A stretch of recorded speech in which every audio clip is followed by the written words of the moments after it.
تو اگر انسان اپنے اندر چھپے ہوئے خزانے کو تلاش نہ کرے کہ اللہ تعالیٰ نے میرے اندر کیا کیا رکھا ہے، کس کس عالم کی کنجیاں میرے اندر اللہ نے دفن کر کے رکھی ہیں جو مجھے ڈسکور کرنی ہے، جن کی کھوج لگانی ہے۔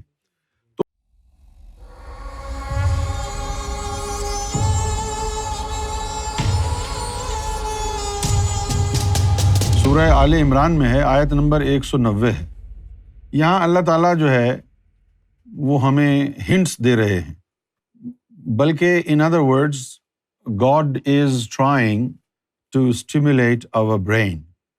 کیا کہہ رہے ہیں کہ ان فی خلق السماوات والارض، کہ آسمانوں کو اور زمین کو جو ہم نے بنایا ہے، واختلاف اللیل والنہار لآیات لا اولی الالباب، کہ دن میں اور رات میں جو فرق ہے، اشارہ دے رہا ہے اللہ، آسمانوں کو اور زمینوں کو بنایا ہے ہم نے، ایک تو یہ بات ہو گئی، پھر دوسری بات یہ ہو گئی کہ دن میں اور رات میں فرق ہے۔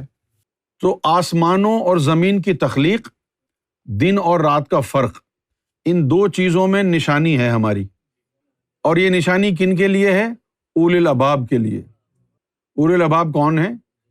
یہ اولی نکلا ہے اولا سے، اوپر والا، اور باب کا مطلب ہے دروازہ، جن کا اوپر والا دروازہ کھلا ہے۔ اوپر کا دروازہ کون سا کھلتا ہے؟ یہ۔ اچھا، اب زمین اور آسمانوں کی تخلیق میں کیا راز پوشیدہ ہے؟ آدمی کو سوچنا چاہیے، یار یہ ہم یہاں رہتے ہیں اس زمین پہ، اتنے سارے آسمان بنائے کس لیے؟ فضول، ایویں شوشہ واسطے۔ جس طرح ہم اپنے امی سے پوچھتے تھے، وہ گھر کے اندر ایک شیشے کی کیبنٹ تھی، اس کے اندر بڑے خوبصورت برتن رکھے رہتے تھے، تو میں امی کو کبھی کبھی پوچھتا کہ آپ ہم کو ایسے ہی 2 نمبر جو ہے برتنوں میں کھانا کھلاتی ہیں ساری زندگی سے، یہ اچھے اچھے برتن کیوں رکھے ہوئے سجا کے؟ سوچ آتی تھی نا کہ یار یہ الماری میں جو برتن رکھے ہیں اس کی وجہ کیا ہے؟ آپ کے گھروں میں بھی ہوتا ہوگا یقیناً ایسا۔ بعد میں پتہ چلا کہ وہ مہمانوں کے لیے رکھے تھے۔ ہم نے کہا جی ہم مہمان ہی بن کے آ جاتے اس گھر میں۔ تو خیال آنا چاہیے انسان کو، سوچنا چاہیے انسان کو کہ بھئی زمین اور آسمان جو اتنے بنائے ہیں، کیوں بنائے ہیں یہ آسمان؟ انسان کو اشرف المخلوقات بنایا ہے، ہر چیز انسان کے لیے اللہ تعالیٰ نے تسخیر فرما دی ہے، تو کیا ہماری رسائی ہو سکتی ہے وہاں تک، یا ایسے ہی بلا وجہ بنا دیے ہیں؟ دیکھیں، اگر آپ لائٹ کی اسپیڈ سے سفر کریں، you will be on the moon in 1 second from here, اور اگر لائٹ کی اسپیڈ سے آپ سفر کریں سورج کا تو 8 منٹ لگیں گے، اور اگر آپ گیلیکسیز کراس کرنا چاہیں 2 لاکھ سال، اور اگر ان ملکی ویز کو کراس کرنا چاہیں لائٹ کی اسپیڈ پر سفر کرتے ہوئے تو 46 ملین ایئرز لگیں گے۔ تو یہ ایکسپینس جو ہے، آپ اس کا ڈایافرام دیکھیں، یہ جو ایکسپینس ہے، یہ جو پھیلا رکھا ہے اللہ نے، جس کو ہم عالم ناسوت کہہ رہے ہیں، اگر لائٹ کی اسپیڈ سے جائیں گے تو چاند پر 1 سیکنڈ میں پہنچ جائیں گے۔ تو اب لائٹ کی اسپیڈ سے اگر 1 سیکنڈ میں چاند پہ پہنچ جائیں گے، تو اب آپ ذرا تصور کریں کہ اگر ہم کوئی بہت ہی پاورفل ٹارچ بنائیں لیزر والی، تو یہاں سے ہم یوں کریں تو چاند کے اوپر وہ روشنی ڈال سکتے ہیں، لیکن اتنی ٹیکنالوجی ابھی انسان کے پاس ہے نہیں۔ کیوں نہیں ہے؟ لائٹ کی اسپیڈ تو ہے، لیکن لائٹ کو جو ٹریول کرنے میں ہرڈلز آتے ہیں فضا کے، اس میں گیسز ہیں اور نہ جانے کون کون سی چیزیں اس ہوا میں ملی ہوئی ہیں، وہ لائٹ کو روکتی ہیں۔ تو جب آپ نے لائٹ سے سفر کرنے کا فیصلہ کیا تو پھر آپ یہ سوچیں گے کہ یہ جو ہرڈلز ہیں، جیسے آپ سڑک کے اوپر جا رہے ہیں، روڈ ورکس ہو رہا ہے، کونز لگے ہوئے ہیں، 1 میل کا فاصلہ آپ ہو سکتا ہے گھنٹے میں کریں، اور اگر سڑک بالکل خالی ہو تو 1 مائل کا فاصلہ آپ 1 منٹ میں پہنچ جائیں گے۔ لیکن لائٹ کو سفر کرنے کے لیے ہرڈلز بہت سارے ہیں نا، اس کو تو ایمٹینس چاہیے تاکہ اس کی اسپیڈ پر اثر نہ ہو۔ تو اگر وہ ایمٹینس اگر اسے مل جائے تو آپ یہاں سے ٹارچ ماریں، عام یہ موبائل فون کی ٹارچ ماریں، تو چاند پر روشنی 1 سیکنڈ میں جائے گی۔ اچھا، اب نور کی پھر اسپیڈ کیا ہوگی کہ نبی پاک صلی اللہ علیہ وسلم معراج شریف پر تشریف لے گئے اور واپس آ بھی گئے، اور جس بستر سے اٹھ کے گئے تھے وہ بستر آپ کے جسم کی گرمی سے ابھی تک گرم تھا، اور چونکہ دروازہ کھول کے گئے تھے، کنڈی جو تھی لیچ وہ ہل رہی تھی جب گئے تھے، بھائی دروازہ کھولیں گے تو کنڈی ہلے گی، ٹک ٹک ٹک ٹک ہلے گی نا، وہ جب کھولا ہے دروازہ تو ہل رہی ہے، آ بھی گئے واپس ابھی کنڈی ہل ہی رہی تھی، تو یہ سارا سفر بھی ہو گیا۔ کتنی تیز اسپیڈ ہے لائٹ کی۔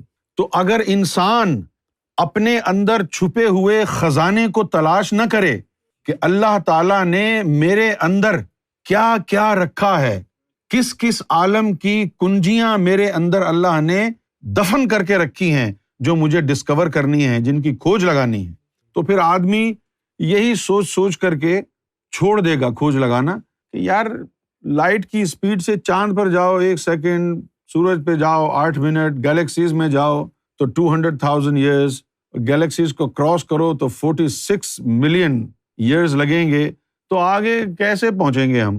پہلی بات تو یہ ہے کہ لائٹ کی اسپیڈ سے جا ہی نہیں سکتے ہم، کیونکہ ہم لائٹ نہیں ہیں، ہم تو مٹی ہیں۔ لائٹ کی اسپیڈ سے تو کچھ چلتا ہی نہیں ہے نا، یہاں پہ چلتا ہے کیا؟ اب جس طرح یہ براق ہیں، ہر عالم کے براق مختلف ہیں، یہ نہیں ہے کہ جیسے کوئی ایک ہی براق ہے ہر عالم میں اسی کے اوپر بیٹھ کے جا رہے ہیں آپ۔ جس طرح ہر لطیفے کا ایک عالم ہے، اسی طرح ہر عالم کی سواریاں بھی مختلف ہیں اور وہ اس کو کراس نہیں کرتی ہیں، یعنی عالم ملکوت کا جو براق ہے آپ اس میں بیٹھ کے عالم ملکوت میں ہی گھومیں گے، کسی دوسرے عالم میں نہیں جا سکتے کیونکہ وہاں کا نور مختلف ہے۔ اب اللہ تعالیٰ یہ فرما رہا ہے کہ ذرا غور کرو، ہم نے جو یہ زمین بنائی ہے اور آسمان بنائے ہیں ان میں نشانی ہے۔ نشانی کیا ہے ان میں؟ کہ بھائی ایک زمین بنائی ہے، آسمان ساتھ کیوں بنائے؟ دیکھ لیں آپ، سماوات جمع کا صیغہ ہے، ایک ہو تو کیا ہوگا؟ سما، اور ایک سے زیادہ ہوں تو سماوات، اور پھر اس کے بعد ارض کہا، زمین، وہ ایک ہی ہے۔ کیوں؟ 7 آسمان کیوں بنائے ہیں؟ اللہ تعالیٰ آپ کو دعوت فکر دے رہا ہے کہ ذرا سوچیں، آپ اہل ذکر کے پاس جائیں، ان سے پوچھیں، ان میں نشانیاں ہیں۔ دوسری بات یہ فرمائی کہ وہ اختلاف اللیل والنہار، کہ یہ دن اور رات میں کیا فرق ہے؟ کہ آپ دن میں 5 وقت نماز پڑھنے جاتے ہیں اور رات آپ کی ساری فارغ ہے، لیکن اللہ تعالیٰ نے تو فرمایا ہے کہ یذکرون اللہ قیاما وقعودا وعلی جنوبہم، کہ اٹھتے بیٹھتے کروٹوں کے بل بھی میرا ذکر کر۔ تو رات میں عبادت ہم کیسے کریں گے جب ہم سو رہے ہوں گے؟ یہ آپ کو فوڈ فور تھاٹ دی ہے، اس پر غور کریں۔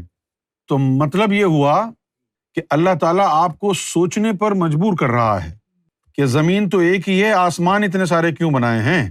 جب میرے لیے یہ سب کچھ انسان کے لیے بنایا نا اللہ تعالیٰ نے۔ اگر میں آپ کو ایک بات بتاؤں گا تو آپ کہیں گے گستاخی ہو گئی ہے، لیکن وہ گستاخی نہیں ہے۔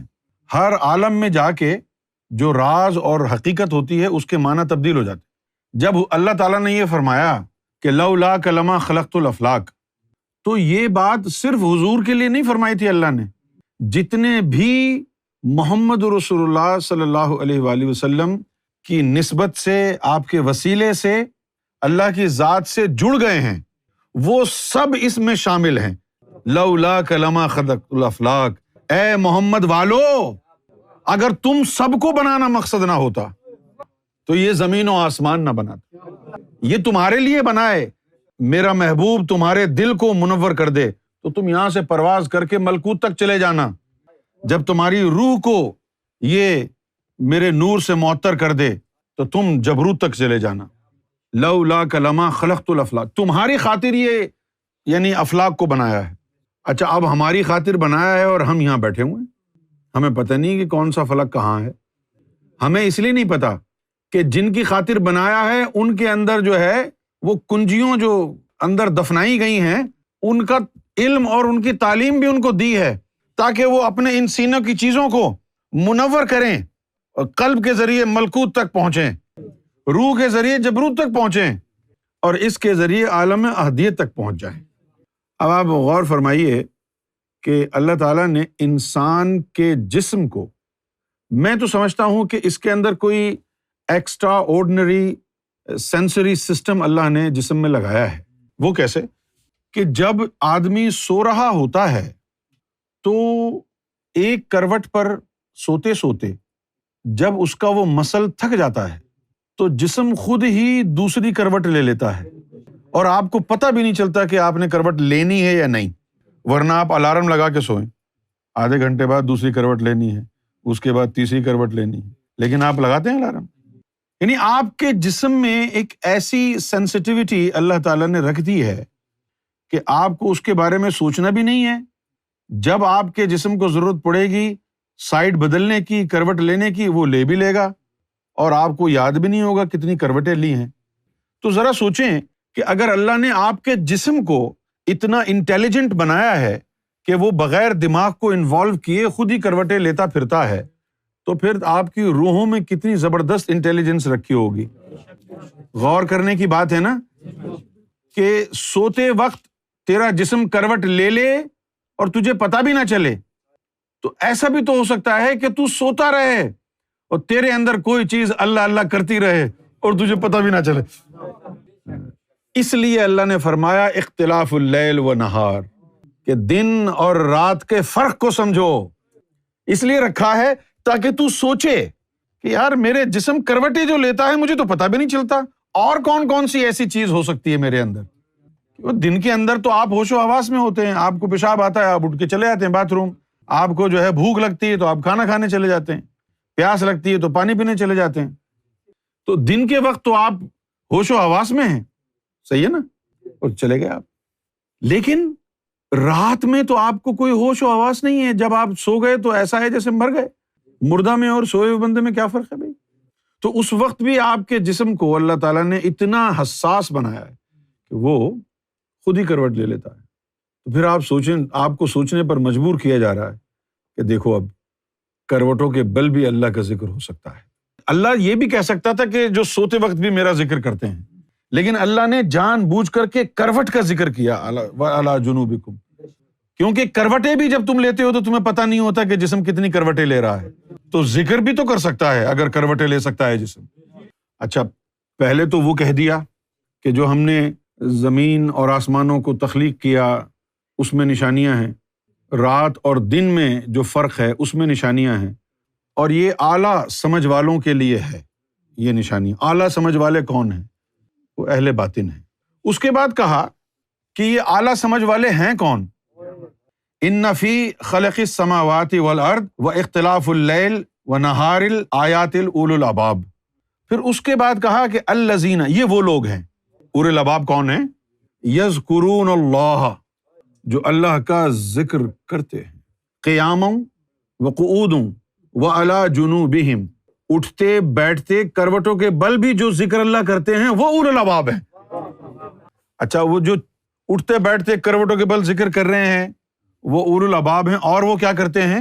یتفکرون، اور غور کرتے ہیں، فی خلق السماوات والارض، وہ غور کرتے ہیں یار یہ آسمان کیوں بنا ہے، یہ ہمیں شوش آواز سے تو نہیں بنا ہے، کوئی تو مصرف اور مقصد ہوگا نا۔ وہ غور و خوض کرتے ہیں، نہیں قرآن میں لکھا ہے۔ کن لوگوں کے لیے لکھا ہے؟ جو اٹھتے بیٹھتے کروٹوں کے بل اللہ کا ذکر کرتے ہیں، وہ سوچتے ہیں یار آسمانوں کو کیوں بنایا۔ وَيَتَفَكَّرُونَ، وہ غور و خوض کرتے ہیں، they ponder, they meditate over creation of heavens and earth۔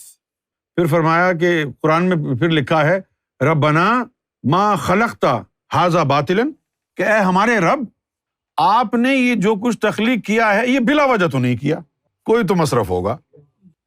تو وہ جب انسان کے قلب میں اللہ کا نور اتر جاتا ہے تو پھر اللہ تعالیٰ کی طرف سے اس کو یہ انڈرسٹینڈنگ آتی ہے، یہ زمین تو ایک ہی بنائی ہے اللہ نے، یہ 7 آسمان کیوں بنائے ہیں؟ پھر اس کا ذہن جو ہے نا کام کرنا شروع کر دیتا ہے۔ جس طرح مختلف چیزوں کے بارے میں آپ کو خیالات آتے ہوں گے نا، اب جیسے ظاہر شاہ گھر پہ بیٹھا رہتا ہے، اس کا دماغ جو ہے نا پھرکنی کی طرح گھومتا ہے کہ اچھا ایسا ہے تو ایسا کیوں ہے، ایسا ہے تو یہ کیوں ہے، وہ کیسے ہے، یہ کیسے ہے۔